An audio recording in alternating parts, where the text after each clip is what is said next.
Números, capítulo 35.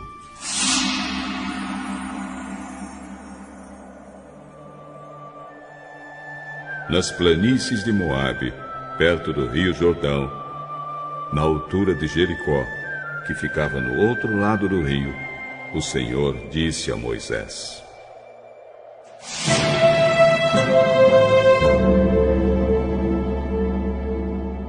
mande que os israelitas, das terras que vão receber, deem aos levitas algumas cidades onde estes possam morar, e também terras de pastagens ao redor delas.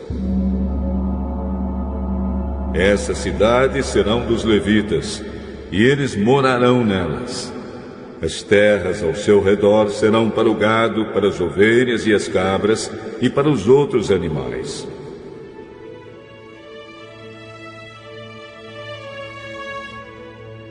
Os pastos ficarão em volta de toda a cidade, numa distância de 450 metros a partir da muralha. Todo o terreno formará um quadrado de 900 metros de cada lado, isto é, medirá a mesma coisa a leste e a oeste, ao norte e ao sul.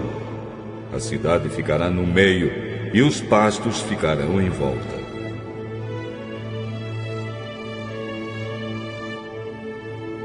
Deem aos levitas 6 cidades para fugitivos. Se um homem, sem querer ou por engano, matar alguém, poderá fugir para uma dessas cidades. Além dessas, vocês darão aos levitas 42 cidades. Portanto, o total será de 48 cidades, todas elas com pastos ao seu redor. O número de cidades de levitas em cada tribo será determinado pelo tamanho do seu território, isto é, nos territórios maiores será escolhido um número maior de cidades, e dos territórios menores, menor número de cidades.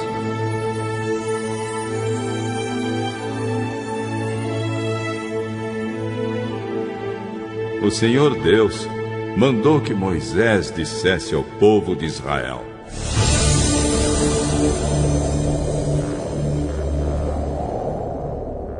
quando vocês atravessarem o rio Jordão para entrar em Canaã, deverão escolher algumas cidades para fugitivos, onde poderá ficar morando qualquer homem que, sem querer ou por engano, tenha matado alguém. Ali ele ficará salvo do parente da vítima que estiver procurando vingança, e não morrerá sem ter sido julgado em público.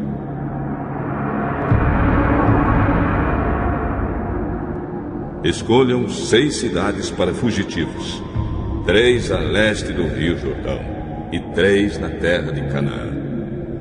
Essas 6 cidades serão de refúgio, tanto para os israelitas como para os estrangeiros que moram com vocês, seja só por algum tempo, seja para sempre.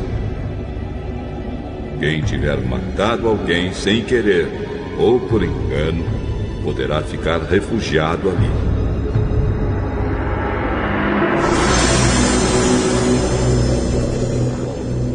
Se um homem ferir uma pessoa com um objeto de ferro, ou com uma pedra, ou com um pau, e causar a morte dessa pessoa, ele é culpado pelo crime e será condenado à morte. Quando o parente mais chegado do morto encontrar o assassino, deverá matá-lo.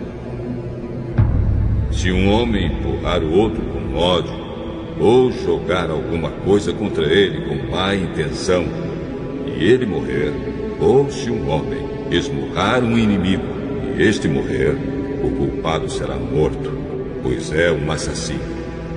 Quando o parente mais chegado do falecido encontrar o assassino, deverá matá-lo. Mas pode acontecer que alguém, sem querer, empurre o companheiro que não era seu inimigo, ou atire, sem má intenção, alguma coisa contra ele. Pode acontecer também que alguém, sem ver, atire uma pedra que venha a cair em cima de alguém e cause a sua morte. Porém, os dois não eram inimigos. quem matou não fez isso de propósito. Nesses casos, o povo julgará a favor do que matou sem querer, e não a favor do homem que era responsável por vingar a morte do seu parente. O povo deverá proteger o homem que matou sem querer, não deixando que ele seja morto pelo parente do homem que morreu. O povo o fará voltar à cidade de refúgio, para onde havia fugido, e ali o assassino ficará até a morte do grande sacerdote, que foi ungido com azeite sagrado. Mas, se em qualquer tempo o homem que matou alguém sair da cidade de refúgio, para onde havia fugido, e o responsável por vingar a morte do seu parente o encontrar, ele poderá matá-lo e não será culpado por essa morte. O homem que matou alguém deverá ficar na sua cidade de refúgio até a morte do grande sacerdote, mas depois poderá voltar para sua casa. Essas ordens serão uma lei para vocês e os seus descendentes, em todos os lugares onde vocês morarem. Quem matar uma pessoa será condenado à morte, conforme o que 2 ou mais testemunhas disserem. Uma testemunha só não basta para condenar alguém à morte. A vida de um criminoso condenado à morte não pode ser comprada com dinheiro. Ele será morto. Também não aceitem dinheiro para libertar aquele que tiver fugido para uma cidade de refúgio e que quiser voltar para sua terra antes da morte do grande sacerdote. Portanto, não profanem com crimes de sangue a terra onde vocês vivem, pois os assassinatos profanam o país. E a única maneira de se fazer a cerimônia de purificação da terra, onde alguém foi morto, é pela morte do assassino.